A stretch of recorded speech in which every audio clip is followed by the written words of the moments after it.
Hello दोस्तों। IBPS PO mains का winning strategy चाहिए? वो तो यूट्यूब पे बहुत सारा है, तो जस्ट फॉलो करते हैं एंड हमारा ड्रीम जॉब पा लेते हैं।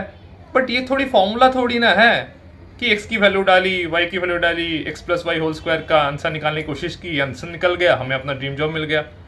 हर एक का अपना स्ट्रेंथ होता है, अपना वीकनेस होता है एंड उस हिसाब से उसकी स्ट्रेटजीज होती है।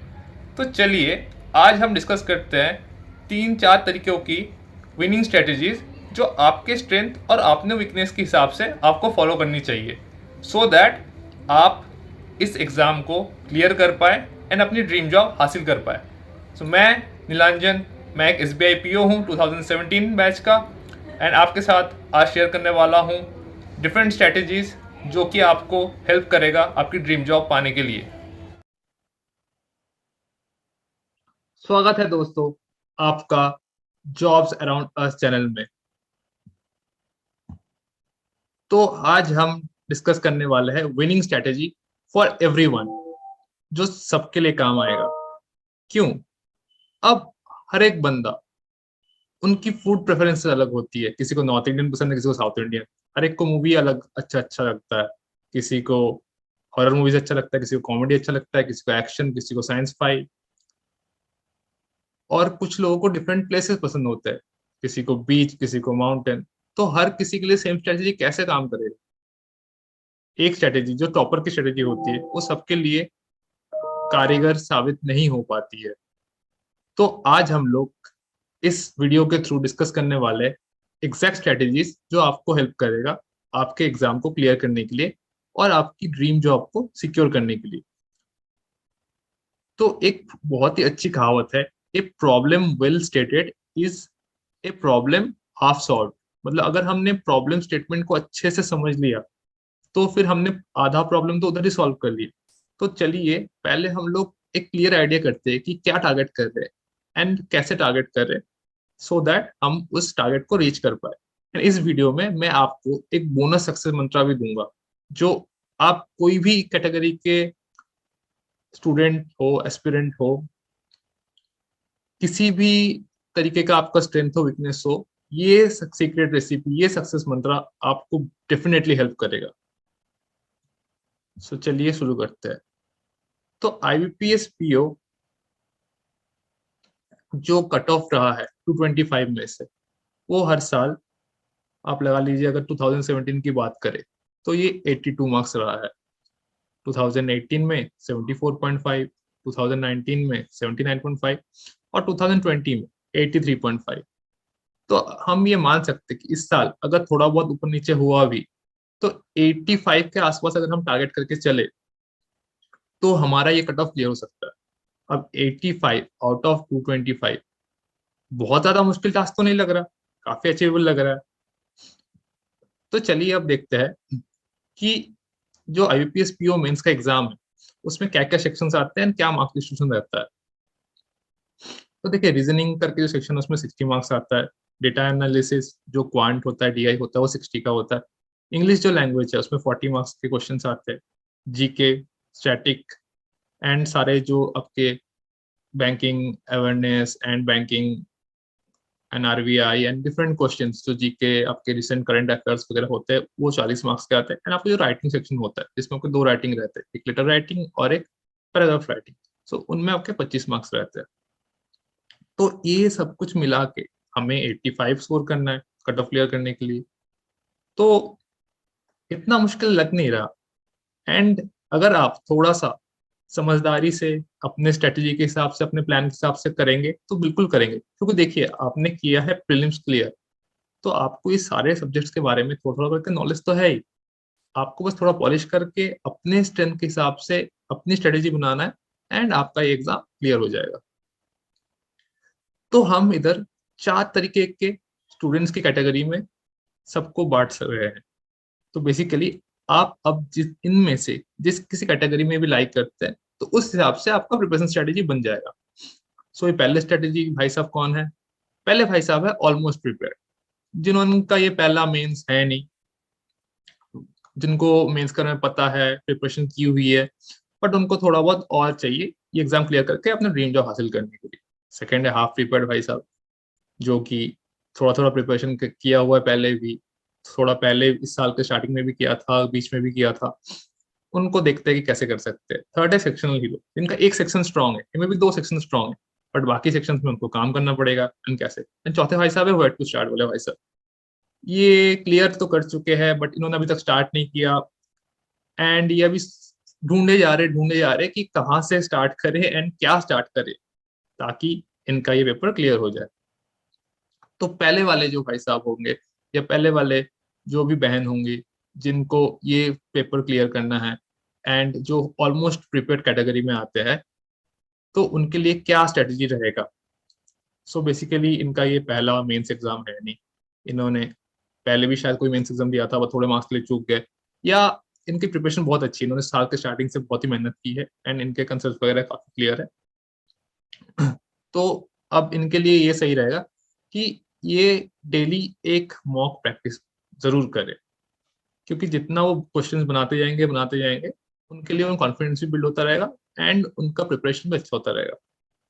उनके लिए मॉक का एनालिसिस बहुत ज्यादा इंपॉर्टेंट है, बिकॉज देखिए वो ऑलमोस्ट प्रिपेयर्ड है, तो मतलब वो पेपर पेपर दे रहे हैं, सही से कर रहे हैं, बट कौन से सेक्शंस है जिनमें उनको प्रॉब्लम हो रही है, कौन से चीजों में उनको स्पीड अप करना है, किसी में थोड़ी सी उनको और प्रैक्टिस की जरूरत है, may be puzzles, may be reasoning, may be उनका क्वांट में डीआई करने के लिए। तो इन सब चीजों में जहां जहां पे उनको लग रहा है कि हाँ थोड़ा सा प्रिपरेशन बाकी है, उसको और थोड़ा सा प्रैक्टिस करे, सेक्शंस दे, एंड बाकी चीजें उनका अपना आप होता रहेगा। उनके लिए इंपॉर्टेंट होगा जो जीके उन्होंने पढ़ाई की हुई है तो उसको रिवाइज करें, एंड जो टॉपिक्स है राइटिंग के लिए डिफरेंट आपके जो भी ट्यूशंस है एंड डिफरेंट चैनल्स है, तो एंड डिफरेंट जो पीडीएफ वगैरह मिलता है उससे आप लोग अंदाजा लगा सकते हैं कि कौन कौन से टॉपिक होते हैं जो हर साल पूछे जाते हैं। तो उन टॉपिक्स के ऊपर डेली थोड़ा थोड़ा करके राइटिंग प्रैक्टिस करें। एंड राइटिंग ऐसे नहीं कि हाथ पे लिख के, कीबोर्ड में टाइप करके प्रैक्टिस करें, क्योंकि आप जब हाथ से लिखते हैं ना कॉपी पे और जब कीबोर्ड पे टाइप करते हैं दोनों में फर्क पड़ता है, तो वहां पे वो थॉट प्रोसेस लेके आना भी थोड़ा मुश्किल होता है। और इनके लिए सबसे जो आसान तरीका है कि हर सेक्शन में अगर ये 50% भी टारगेट करते हैं ना, इनका आराम से क्लियर हो जाता है। बिकॉज अगर आप 225 देखते हैं, ठीक है, उसका अगर आप 50% करेंगे तो 112 नंबर होता है। तो 112 नंबर आपके कट ऑफ से काफी ऊपर है। तो अगर आप सब में ठीक ठाक है एंड पहले से प्रिपरेशन भी की हुई है, तो अगर 50% करके भी सर सेक्शन से टारगेट करते हैं ना, तो आपका एग्जाम कोई नहीं रोक सकता। अब चलते हैं सेकंड वाले भाई साहब की तरफ, जो है हाफ प्रिपेयर्ड। इनके लिए क्या स्ट्रेटेजी रहेगा? पहले, सबसे पहले आज ही जाके एक मॉक दे दीजिए और कल फिर से और एक मॉक दे दीजिए। दो मेंस मॉक क्यों? क्योंकि एक मॉक के बेसिस पे ना जज कर पाना मुश्किल होता है, कभी पेपर डिफिकल्ट आ जाता है, हमारा माइंडसेट सही नहीं रहता, कुछ अलग प्रॉब्लम्स आ जाती है, तो इससे क्या होता है हमारा डिफरेंट मतलब मार्क्स या जो भी हमारा जजमेंट है ना वो थोड़ा क्लाउडेड रह जाता है। तो हमें बेसिकली दो मॉक्स देने एंड उस बेसिस पे हमें उसको एनालाइज करना, और इसमें एनालिसिस करना बहुत इंपॉर्टेंट है एंड कैसे करना वो मैं आपको बताता हूँ। तो इसमें आपको पूरे पेपर में से हर एक टॉपिक, जैसे सपोज कि उस मॉक में डीआई था, डीआई किस तरह का था, वेन डायग्राम था, या सर्कुलर डीआई था, या टेबल था, मिसिंग डीआई था, क्या क्या डीआईज आए थे, किस तरह का क्वेश्चन था, टाइम वर्क था, टाइम डिस्टेंस था, प्रोबेबिलिटी था, या आपका पाइप्स एंड सिस्टम्स थे, कैसे कैसे टाइप के क्वेश्चन है वो सारा कुछ लिस्ट कर लीजिए। अब उस जो भी टॉपिक्स वगैरह है ना, उन टॉपिक्स को तीन हिस्से में बांटना है आप। पहला टॉपिक हो गया आई नो इट, दूसरा टॉपिक हो गया आई अंडरस्टैंड इट, एंड तीसरा हो गया I do not know it. तो आपको करना क्या है, आपको तीन कॉलम बनाने हैं। एक हो गया आई नो इट, और एक हो गया आई अंडरस्टैंड इट,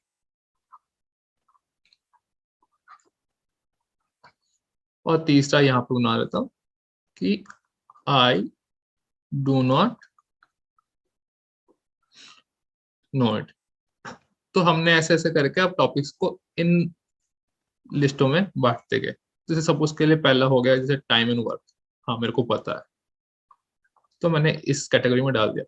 अब आई अंडरस्टैंड इट में मैंने डाल दिया कि D I do not know में डाल दिया मैंने प्रोबेबिलिटी।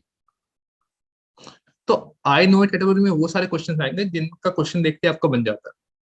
आई अंडरस्टैंड इट का मतलब है कि आपको हाँ समझ आता है कि कैसे करना है, बट टाइम के बेसिस पे या स्पीड के बेसिस पे आपसे वो वाली चीज बन नहीं पा रही।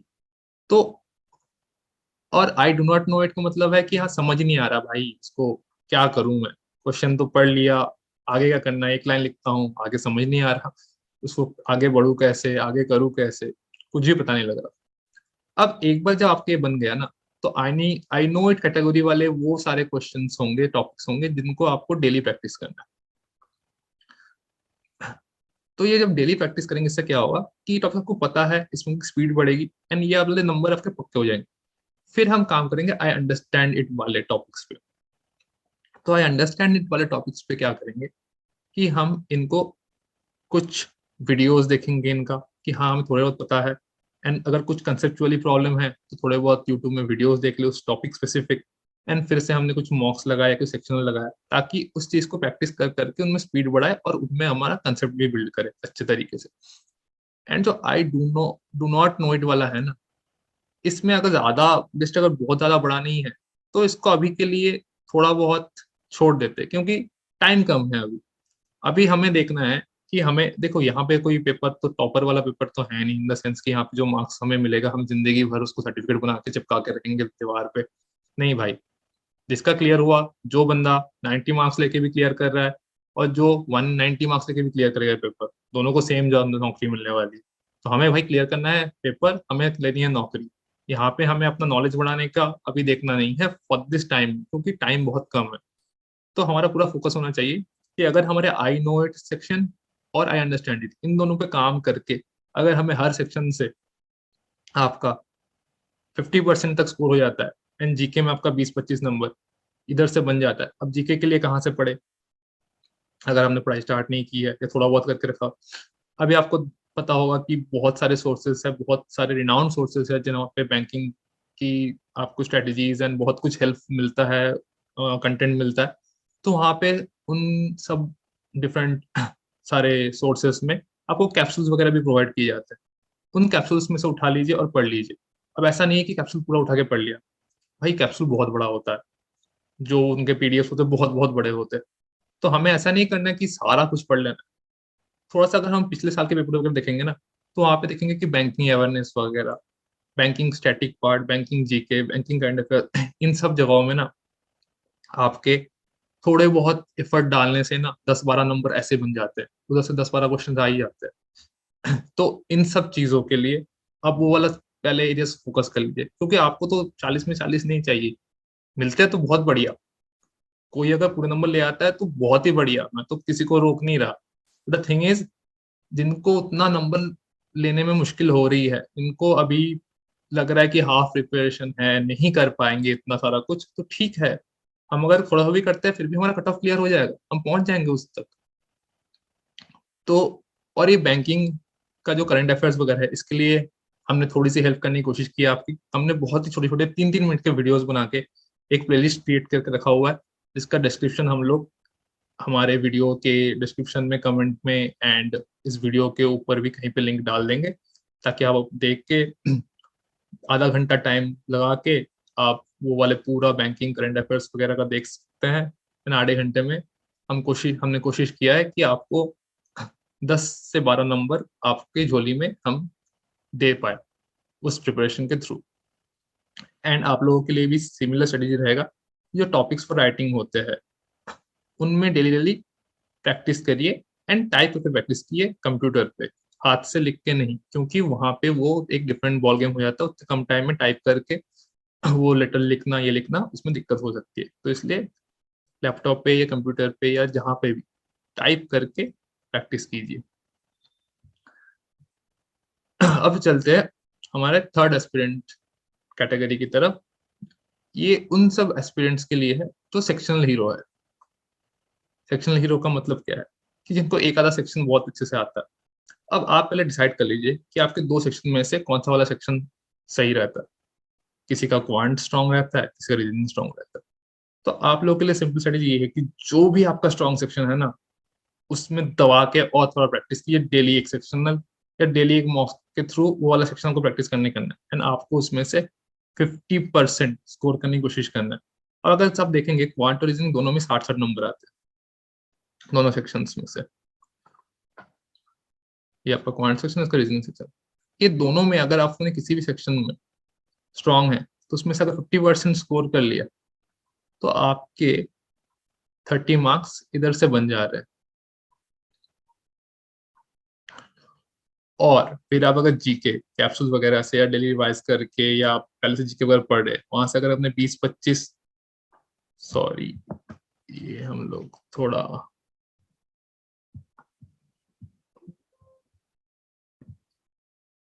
पहले आ गए, तो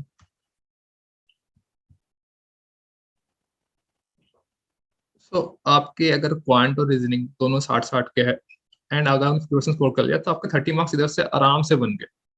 अब फिर हम अगर जीके कैप्सूल वगैरह पढ़ ले या जीके किसी भी सोर्स से अगर रेगुलर पढ़ रहे, वहां से 20-25 मार्क्स ले आए, तो यहाँ पे अगर हमने 25 ले लिए तो आपके 30 और 25, 55 तो इधर ही बन गए। और हमें अगर 85 भी स्कोर करते हैं तो हमारा कट ऑफ क्लियर हो रहा है। तो हमें कितने चाहिए? और 30 नंबर मिनिमम। हमारे पास कितने सेक्शन बचे हैं? 3 सेक्शन बचे हैं। इंग्लिश, क्वांट और रीजनिंग में से जो आपका वीकर सेक्शन है वो वाला, एंड आपका राइटिंग। इंग्लिश में कितना ये है? 40 का। ये कितने का है? 60 का। ये कितना है? 25 का।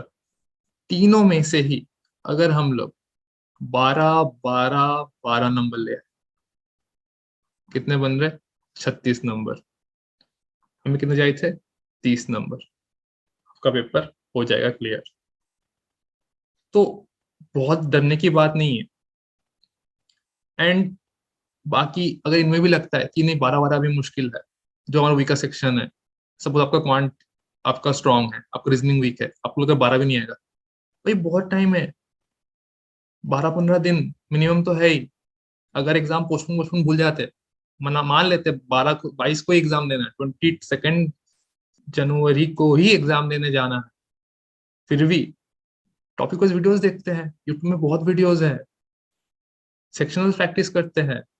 एंड आपने भाई भूलना मत, आपने प्रीलिम्स क्लियर किया हुआ है, आपके पास नॉलेज है। आप इंडिया के one of the toughest exam में इतने सारे कैंडिडेट्स को से आपने अपनी सीट छीनी है मेंस एग्जाम देने के लिए। तो आप ही कर सकते हैं, बस भरोसा रखिए एंड प्रैक्टिस करते जाइए। बहुत मुश्किल नहीं है ये क्लियर करना, हो जाएगा। बस डिलीजेंटली अपने ऊपर कॉन्फिडेंस रख के डेली ये करते रहिए, एंड आपके हाथ में इंटरव्यू का लेटर भी होगा और फिर आपके हाथ में वो ड्रीम जॉब भी होगी।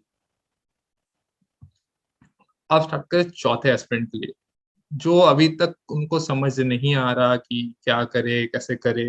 जब मैं भी, कुछ लोगों ने उम्मीद नहीं की थी कि उनका प्रीलिम्स क्लियर होगा, बट क्लियर हो गया, तो उन्होंने मेंस की तैयारी स्टार्ट नहीं की है। बट उनके लिए भी डरने के लिए कोई बात नहीं है, क्योंकि उन्होंने प्रीलिम्स क्लियर किया हुआ है। कंसेप्चुअली उनका नॉलेज स्ट्रांग है। अगर आपको लगता है नहीं लगता है, बट है, नहीं तो पेपर क्लियर नहीं होते हैं ऐसे। तो पहले तो खुद पे कॉन्फिडेंस रखिए, खुद पे भरोसा रखिए, एंड जो बचा बचा टाइम है ना उसमें, कि हो सकता है नहीं हो सकता, इस डाउट से हटके करने बनिए। 12 दिन लगा दीजिए, जोर जितना भी जोर है।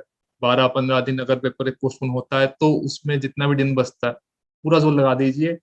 एंड स्ट्रेटेजी मैं आपको दूंगा, बस आपको शिद्दत देनी है, अपना टाइम देना है, आपको डेडिकेशन देना है, और फिर देखिए ये पेपर क्लियर होता है कि नहीं होता है।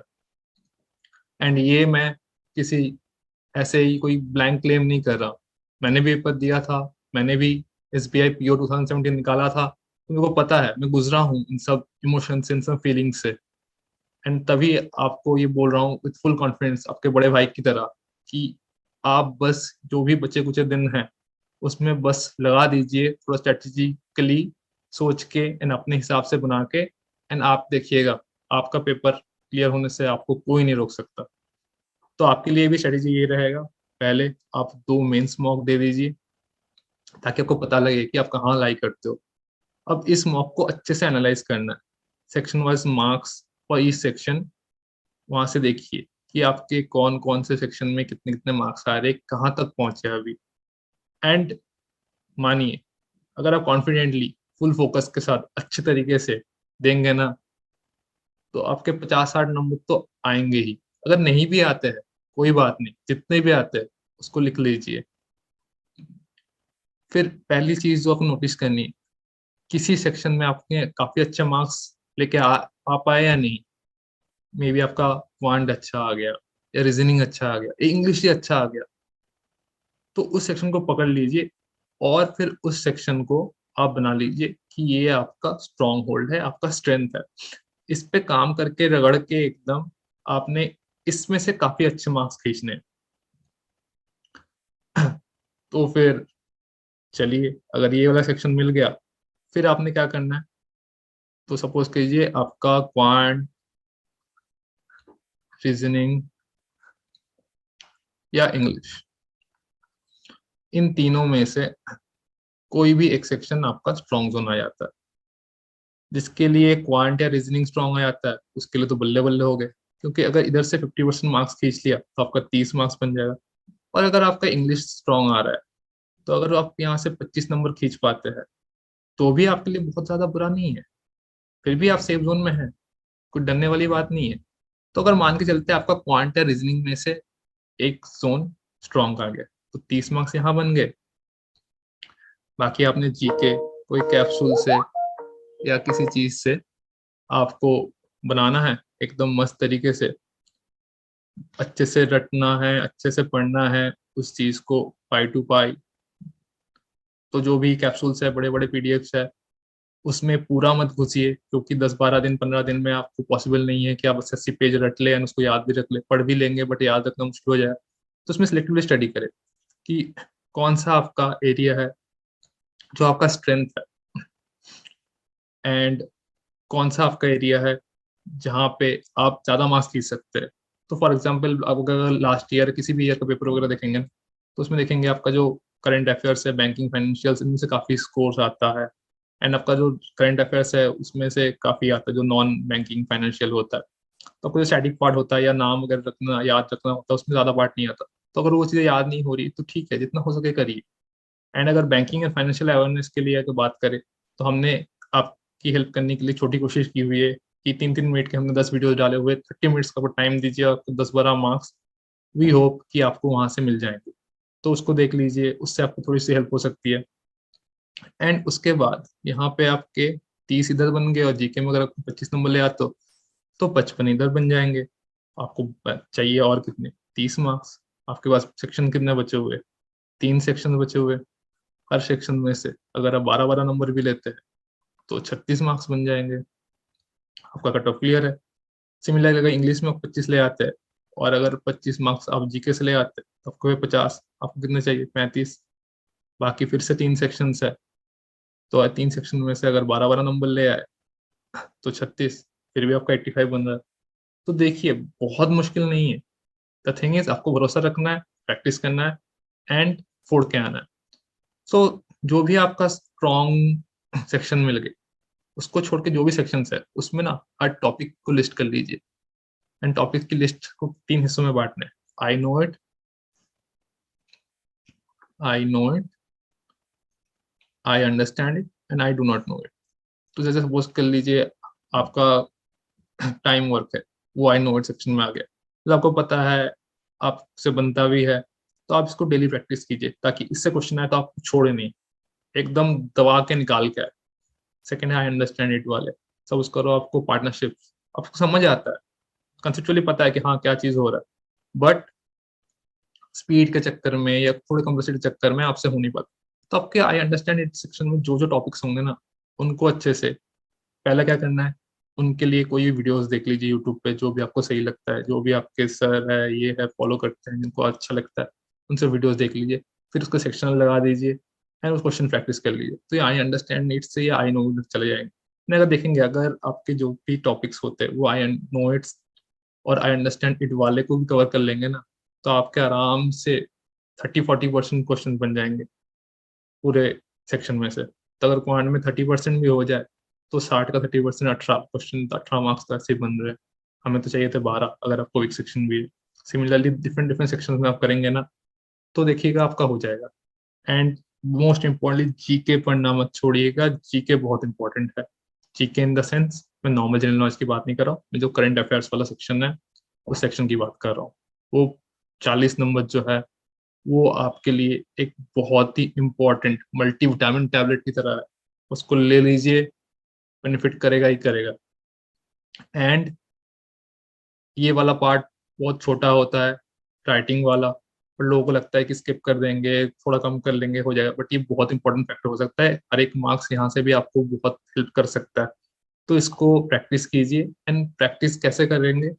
टाइप करके कंप्यूटर पे लिख के करेंगे ना, वहां पे जाके फिर जब टाइप करते हैं ना तो दिमाग में ना, हम जो लिखते हैं तो सोच आता है और हम लिख पाते हैं। जब टाइप करते हैं ना वो सोच आने में थोड़ा प्रॉब्लम लगता है। तो अगर टाइप करके प्रैक्टिस करेंगे तो टाइपिंग स्पीड भी बढ़ेगा, तो उस दिन कोई दिक्कत नहीं होगी। एंड जब आपको मैं देता हूँ एक बोनस टिप, जो कि सीक्रेट आपके ड्रीम जॉब तक पहुंचने का। एंड ये कुछ बहुत खतरनाक सा कुछ नहीं है कि ये कर लो वो कर लो। एक बहुत ही सिंपल स्टोरी, हम सबने साइकिल देखी होती है, साइकिल में 2 पहिए होते हैं। तो हम इस साइकिल को लेके ना, हम पहुंचना चाहते हैं हमारे ड्रीम जॉब की तरफ, हमारे बैंक पीओ बनने के सपने की तरफ। तो इस साइकिल में ना 2 व्हील्स होते हैं, 2 पहिए होते हैं। एक पहिया होता है ना जो कि होता है मॉक एंड सेक्शनल टेस्ट का, और दूसरा पहिया होता है एनालिसिस एंड कंसेप्ट बिल्डिंग का। तो हमें लगता है कि बस डेली मॉक देते रहो, डेली मॉक लेते रहो, मॉक भर के दे दो, 100, 150, 50, 100 मॉक दे दो, आप पहुंच जाओगे। बट ये साइकिल अगर एक पहिया पे घूमते भी रहा तो क्या ये अपने डेस्टिनेशन पर पहुंच पाएगा? नहीं। तो फिर दूसरा जो पहिया है वो भी बहुत इंपॉर्टेंट है, एनालिसिस एंड कंसेप्ट बिल्डिंग। आप जो क्वेश्चंस कर रहे हो उसको अच्छे से एनालाइज करो, उस पे जो कंसेप्ट है उसको बिल्ड करो, अपने कंसेप्ट को बढ़ाओ, ताकि वहां पे कुछ कॉम्प्लेक्सिटी आए, कोई नया पैटर्न आ जाए तो आप डरो मत, उसको सॉल्व करो जाके पेपर पे। और अगर आप सिर्फ पढ़ते रह गए, मॉक्स नहीं दिया, तो फिर क्या हुआ? फिर ही हो गया कि आप एक ही चक्के को घुमाते जा रहे हो, वे आगे बढ़ नहीं रहे हो। तो ये दोनों चक्के जब साथ में, जब मॉक्स भी दोगे, एनालिसिस करोगे, कंसेप्ट बिल्ड करोगे, ये दोनों चक्के जब घूमते जाएगा ना, तब आप अपनी साइकिल लेके अपनी किस्मत के दरवाजे तक पहुंचोगे और अपना ड्रीम जॉब आपके हाथ में लोगे। सो दोस्तों, थैंक यू सो मच, आपने इतना टाइम दिया ये वीडियो देखने के लिए। सो बस इसको देख लिया, अब आप जाइए, अभी बैठ जाइए और अपने ड्रीम के लिए बिल्कुल टाइम वेस्ट मत कीजिए। पूरा अच्छे से एक एक चीज आप पढ़िए, देखिए, आपके लिए जो भी स्ट्रेटेजी आपको लगता है कि सही है वो वाला आप लीजिए, फॉलो कीजिए, एंड अपनी ड्रीम जॉब लेके बताइए। कमेंट करके जरूर बताइएगा जब आपके हाथ में आपकी ड्रीम जॉब होगी। एंड प्लीज इसको शेयर कीजिए अगर आपको लगता है कि आपका कोई और दोस्त या और कोई साथी इस वीडियो से बेनिफिट मिल पाए, बेनिफिट ले सके। एंड ये चीज बिल्कुल भी मत भूलिएगा कि आपके लिए हमने एक और प्लेलिस्ट बनाया है जिससे आपको ये सारी चीजें मिल जाएगी। Thank you so much. तो थैंक यू दोस्तों ये वीडियो देखने के लिए। और इस वीडियो से आप, अगर आपको कोई भी स्ट्रेटेजी के बारे में और ज्यादा जानना है तो प्लीज कमेंट करके बताइए, हम इसको और डिटेल में एक्सप्लेन करेंगे।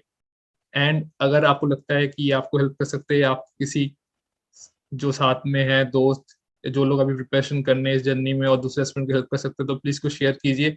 और ऐसे वीडियोस को और देखते के लिए प्लीज सब्सक्राइब कीजिए।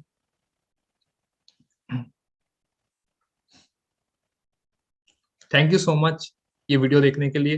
प्लीज इसको सब्सक्राइब कर लीजिएगा इस चैनल को, सो दैट हम आपके लिए ऐसे ही स्ट्रेटेजिक वीडियोस बनाते रहे एंड लाते रहे। क्लर्क के लिए भी हम थोड़े दिनों में ही वीडियो लाने वाले हैं, जहां से आप आईपीएस क्लर्क कैसे क्लियर करेंगे उसके बारे में हम आपको बताएंगे इन डिटेल्स।